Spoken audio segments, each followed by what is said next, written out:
Iain Chambers, Professor of Cultural and Postcolonial Studies and Director of the Centre for Postcolonial Studies at the University of Naples L'Orientale. Your work focuses on the Mediterranean as a post-colonial space. In your most recent book, Postcolonial Interruptions on Authorized Modernities, you argue in the vein of Depeche Chakrabarty that it is important to provincialize Europe and to approach the Mediterranean from a non-European perspective. What can we learn by approaching this space in this way? Okay, well, I'm not sure necessarily we have to approach the Mediterranean from a non-European perspective. I think it's a question of bringing multiple perspectives into play. So when you take or you add the Asian and African shorelines and their histories and cultures to the formation of the modern Mediterranean, you come up with a very different set of maps, a different set of perspectives and possible explanations, and that takes us beyond an exquisitely or uniquely European framing and understanding of the Mediterranean. So I'm not suggesting for 1 minute that the European histories, cultures and its making of the Mediterranean, which has been, let's say, hegemonic since 1800, when it was transformed into a European colonized colonial lake. I'm not saying that that history, those histories and cultures are to be cancelled, but they have to be reworked in the light of a much more extensive mapping and a much more elaborate archive in which two-thirds of the Mediterranean are also included. That is the African and Asian histories and cultures, which comprises two-thirds of the Mediterranean. And the moment those are introduced, you then have to rethink a bit the premises of both the historiographical, the cultural, and political formation of the modern Mediterranean. So, I mean, that's the argument. So it's provincializing in the sense as Chakrabarty put it. It's not about, you cannot cancel that European heritage because also it remains hegemonic.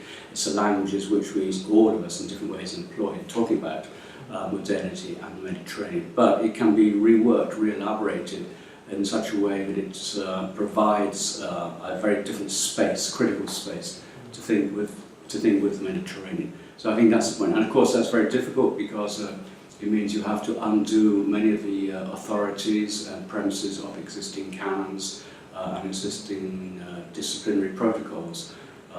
For example, historiography, at least over the last 200 years, has been predominantly tied to the nation state. The nation state is the sort of privileged placeholder of historiographical explanation. So we talk about Italian history, French history, and English or British history and so on. And what I'm proposing here, thinking about Mediterranean, is precisely one has to think about it in a historiographical fashion with arguments that precede and exceed the national state frame and the explanatory framework that it provides. So that again is another sort of set of challenges to existing forms of knowledge formation. Of course, these are difficult to, it's difficult to convince your colleagues in history or literature, for example, where literature again is very much in terms of a national literary linguistic canon, to think about how, again, not cancelling what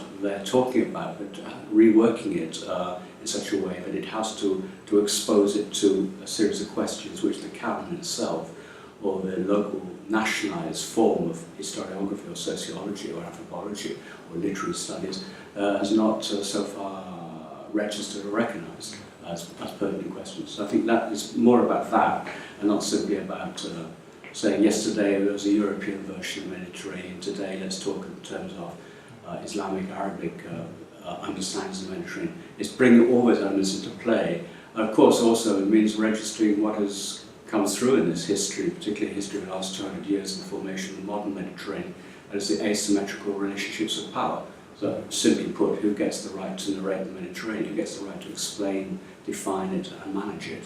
And that's been a European prerogative over the last 200 years. But we also know there are other histories, other cultures, other maps that are perhaps obfuscated, hidden, refused, negated, which still exist and persist and resist within the European framing. And perhaps one of the things that renders that most clear and acute today is the whole question of the so-called illegal migration across the Mediterranean. peoples coming from elsewhere, individuals coming from elsewhere, from Africa, sub-Saharan Africa, or from the so-called Middle East, another European construction. In many ways, bring back that history. Those histories return, those colonial histories return, inscribed almost on the bodies and demands of the migrant who arise. So-called illegally, well, that's because European law declares it to be illegal. Nobody is illegal. They've been framed by our understandings of who controls, manages and defines the Mediterranean. So again, these elements allow us to reopen that archive. So there's immediate elements which what you see on the TV news or in the press. We can mention those immediate elements and I use that to reopen this archive. What is the Mediterranean, what is modernity, when it's elaborated from elsewhere, and that elsewhere, which is not simply elsewhere, is also part of here. So. Thank you. A question related to that is if we need a different kind of theoretical and methodological toolbox for that. You discuss the concept of ocular logic in your book, and you argue convincingly that this has dominated the Western phenomenological contact with the East, with the global South. What other tools are at our disposal, though? Yeah. Well, I think there's various dimensions to this sort of question. One is simply to register the formation of a particular knowledge formation that is ours, European, which has been dependent upon the idea of the look, of creating a field of vision in which, or perspective, in which the subject, the European subject, is obviously the centre and the source of the field of vision, hence he or she, and it's inevitably almost he, controls the field of vision and can locate other histories, other cultures, others in his field of vision as objects of his inquiry.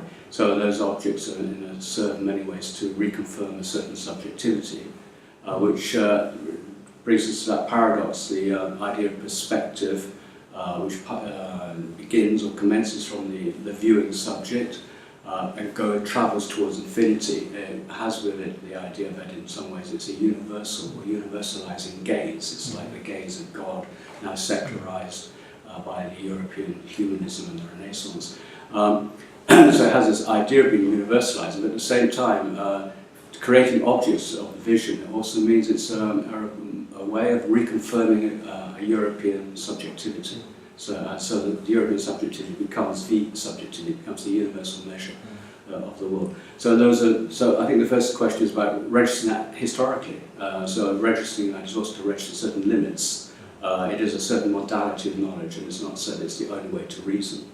Though it's presented as a unique form of reason, as a unique way of rationalising where we are in the world. So I think registering that, then of course, and also in registering that, we're also registering how it's unilateral. It commences from the viewing subject and goes towards infinity. So there's no expectation of a reply. It's simply objects are catalogued, systematised in the field of vision, there to be explained as fully as possible and rendered transparent to the viewing subject. So there's no idea of a return, basically.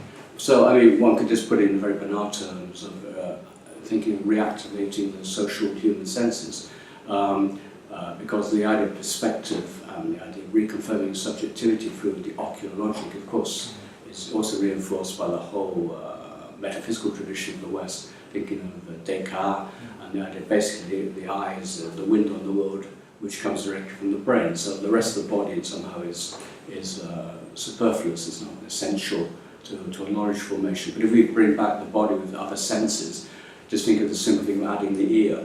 So the idea of listening already implies a return.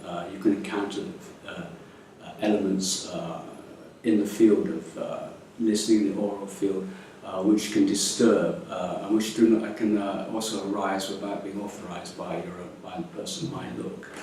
So, for example, I'm very interested in how music proposes a series of ways of mapping modernity, mapping the Mediterranean in a much more complicated way than ocular logic, because it allows you to register sounds which have not necessarily been authorized by my own subjectivity, and yet I can respond to them because, as you know, I mean, music sounds travel without requiring to be linguistically, culturally or historically translated. So that provides a very different way, for example, to map the Mediterranean, following the sounds in the Mediterranean. And it also, I mean, registering doesn't mean I can necessarily fully explain what I encounter. So that's, I think, an element tied to the limits of ocular logic and registering. There are things you can register but not fully explain. So that's a bit of a passage from the idea of representation. When we spend so much time, or we did spend so much time talking about the politics of representation, to move into an idea of registration. Because registering things doesn't necessarily mean you can fully explain them. You recognise there's something there, something happening, but it's not necessarily reducible to the subjective rationality that operates through an ocular logic. So that's the sort of, again, the toolbox. It's not about cancelling ocular logic. I can't cancel it. We're all subjected to it. We all use our cellular phones, our computer screens, etc., etc. So, I mean, which is like the latest development in the whole Renaissance perspective, which actually the scientific explanation perspective, of course, wasn't actually developed in the Renaissance. It was developed in the 11th century Cairo by an Arab scientist, but it was never, and then it was taken up in the Renaissance and European Renaissance in a much more extensive way, not simply as a method of painting, but also becoming proposing an epistemological apparatus for understanding appropriating the world. So it's, again, I can't cancel ocular logic, but again it's about marking those limits and crossing the field of vision with a series of questions, with a series of proposals, with other central material, social, historical, cultural, which cannot necessarily be reduced to an object that is observed and fully rendered fully transparent in the visual regime. So that's how I make an argument about it. So I'm not opposing there's an alternative toolbox. The toolbox itself is constantly being constructed, constantly being elaborated, constantly being retuned in order to seeking to better respond to conditions which we as intellectuals, as academics, as social beings seek to respond to the world. But again, I think already to insist on limits is already to bend our own particular intellectual, cultural heritage in a certain way, because we're always accustomed to speaking in the name of the universal, and it's like recognizing that speaking in the name of the universal not only does it have a certain price, because it's excluded other histories which are considered not only to be local, or cultures only to be local, not universal in application, unlike ours. But it also means it is about registering a much more complex understanding of our planetary location. And that, I think, feeds back into creates a different toolbox at that point. What does it mean to do this work from Italy? What is the state of post-colonial studies in Italy today? Well, it's a complex question. It's a complex situation in the sense that, Italy largely, and I'm talking about an academic and intellectual circles, not to speak of much wider social realities. Italy doesn't really recognise itself in a history of colonialism. Somehow the colonialism was done by other people, the French, the British, the Spanish, Portuguese, etc. And the Italian colonialism tends to be very much associated with only the 20 years of fascism. So it's a sort of closed chapter, we don't talk about it, and it's obviously has nothing to do with the present. This is the way it tends to be thought about. And in many ways it operates still, even in intellectual circles. I mean, there is now an opening up about historical archive by certain historians in Italy who now talk about centrality of colonialism. Of course, recognising colonialism, as elsewhere in Europe, was central to the formation of the modern nation state. It's not something about fascism, but also Italy, where colonialism began way back in the last decades of the 19th century, when it was a liberal state, and it, like other European states, all those at that time, every European state considered itself to be modern if it had colonies. I mean, to be a colonising power was to be modern, to join the club of the great European powers. So that history is slowly being unearthed by historians. But again, the real question is, postcolonial studies is not simply about saying, hey, there was colonial history and there was we colonized the world and somehow that's important to recognize. It's something much deeper than that. It's about rethinking the very premises of European modernity in the light of what it has tended to exclude or set in the margins, in the periphery, the colonial spaces, the colonial experience. And of course the argument made through postcolonial studies, of course, that so-called colonial periphery was central to the formation, to the centre, central to the formation of the European metropolis.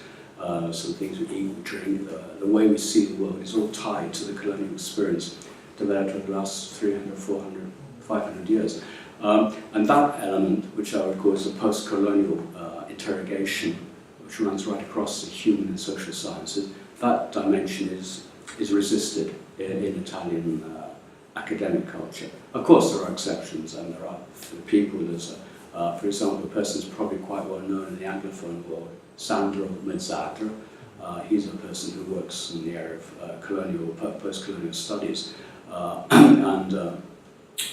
But again, he works in the area of political science, but I don't think his colleagues in political science are particularly interested or attentive to what he has to say. So the idea of rethinking Italy as a cultural, political formation in the light of coloniality, and which means moving critically into a post-colonial space, is highly resisted. It's highly resisted. I mean, we have a group in Naples. We do what I would call post-colonial studies, and we try to transform the idea of thinking about post-coloniality within the specificities of the Italian context, historically and culturally, and the Mediterranean.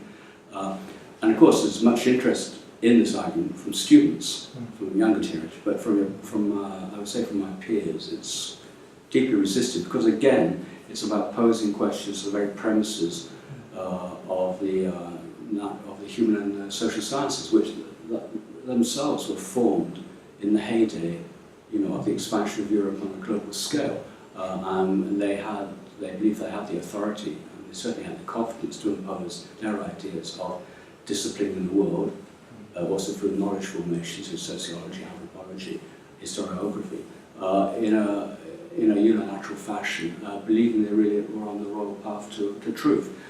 So I think, which comes in that particular constellation in Europe in the second half of the 19th century, which is characterized above all by positivism, that inheritance has rarely been, in Italy anyway, is rarely discussed.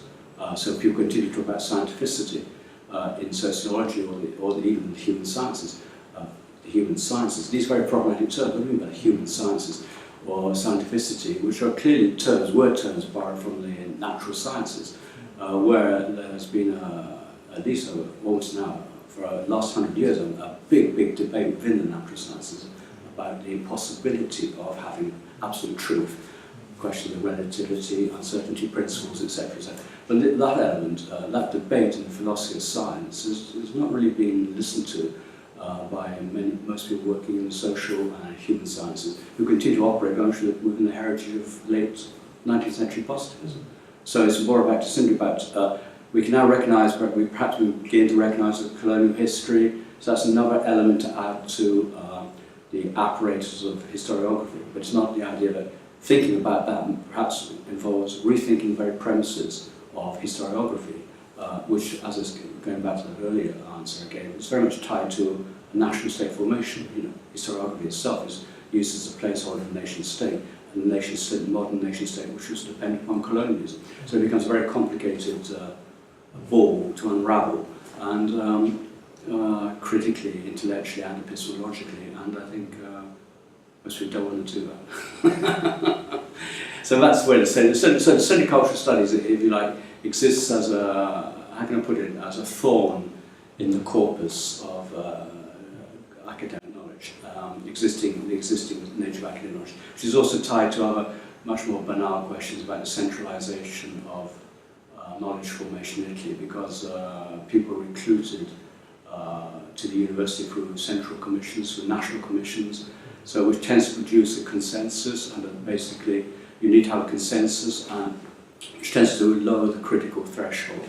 So uncomfortable questions or innovative proposals tend to be excluded because they would disturb the ongoing consensus amongst the commissioners, that is the professors, who are reproducing their field of knowledge. So it's more banal, but of course it's very important. There's structural reasons why innovative proposals of unauthorized thinking coming perhaps from elsewhere is not welcomed because it rocks the boat, a particular boat which is so centralized. But I think, on the other hand, going back to that thing about long histories or deep histories, I think things are changing. And of course, when you teach these things in class, you get a very good response, and much more interest from students about these questions, and particularly making connections which allow them to think about, for example, Naples, their own cultural historical formation individually, their position in the Mediterranean, providing a more extensive and a more, more agitated maps and archives than those that the history they get taught in school, whatever provides. So, it's happening. Thank you. Okay, you're welcome.